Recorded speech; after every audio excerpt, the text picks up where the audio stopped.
चुनाव आयोग ने कल जो बकैती छाटी है कि क्या ही कहा जाए। सुनने वाले भी हैरान हैं कि यह हमारे देश की संवैधानिक संस्था है या फिर कोई कॉमेडी चैनल। अब लोग समझ नहीं पा रहे हैं कि चुनाव आयोग की बेतुकी बातों पर हंसा जाए या फिर अफसोस किया जाए।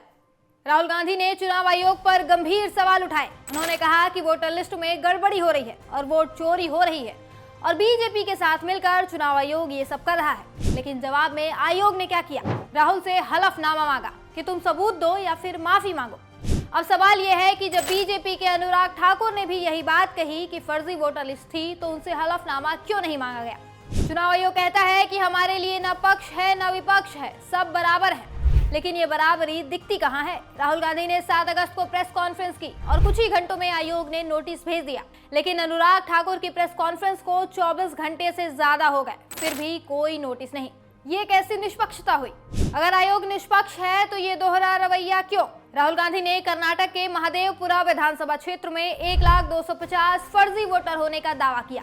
कहा कि एक ही वोटर कई जगह वोट डाल रहा है, फर्जी पते बनाए गए हैं और 80-90 साल के लोगों को नए वोटर के तौर पर जोड़ा गया और ये सबूत उनके पास आयोग के डेटा से ही मिले हैं। इसका आयोग ने एक भी जवाब नहीं दिया। राहुल ने कहा कि डिजिटल वोटर लिस्ट और सीसीटीवी फुटेज दो ताकि सच सामने आए, लेकिन आयोग ने इस पर भी पल्ला झाड़ लिया।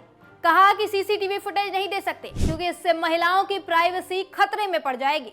अरे भाई, मतदान केंद्र में ऐसा क्या हो रहा है? वहाँ तो लोग सिर्फ वोट डालने जाते हैं, कपड़े थोड़ी बदल रहे हैं। ये कैसी बेतुकी बात है? अगर वोटर लिस्ट और फुटेज देने से सच सामने आ सकता है तो आयोग क्यों टाल मटोल कर रहा है? चुनाव आयोग ने अभी और भी अजीब बातें कही है। कहा कि जिन लोगों के घर नहीं थे उनके पते की जगह 0 डाल दिया गया। अब इसका क्या मतलब समझा जाए? यानी जिनके पिता का नाम नहीं था उनकी जगह ABCD लिख दिया। ये तो सरासर बकवास है। अगर वोटर लिस्ट में इतनी गड़बड़ी है तो आयोग की जिम्मेदारी थी कि वो इसे ठीक करता, लेकिन इसके बजाय वो राहुल गांधी को निशाना बना रहा है। राहुल गांधी ने यह भी कहा कि 2024 के लोकसभा चुनाव में महाराष्ट्र में 1 करोड़ नए वोटर अचानक से आ गए और जहां ये वोटर आए वहां बीजेपी जीत गई। कर्नाटक में कांग्रेस को 16 सीटें मिलने की उम्मीद थी, लेकिन मिली सिर्फ 9। मतलब साफ है, धांधली हुई है।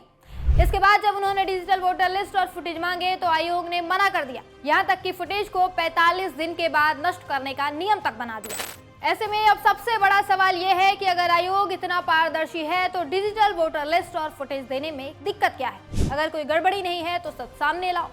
लेकिन आयोग के पास राहुल के सवालों का कोई जवाब नहीं है। वो बस बहाने बना रहा है। महिलाओं की प्राइवेसी, 0 एड्रेस और नोटिस का खेल। ये सब देखकर लगता है कि आयोग सच को दबाने की कोशिश कर रहा है। लोकतंत्र में वोट हर एक नागरिक का हक है। अगर वोटर लिस्ट में गड़बड़ी हो रही है तो ये देश की आत्मा पर हमला है। राहुल गांधी और विपक्ष सिर्फ यही कह रहे हैं कि सच को सामने लाया जाए, लेकिन आयोग की चुप्पी और बेतुके जवाब सवाल उठाते हैं।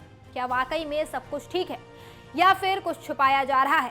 आपको क्या लगता है? चुनाव आयोग ये सब ड्रामा किस लिए कर रहा है? बीजेपी को बचाने के लिए या खुद को बेगुनाह साबित करने के लिए?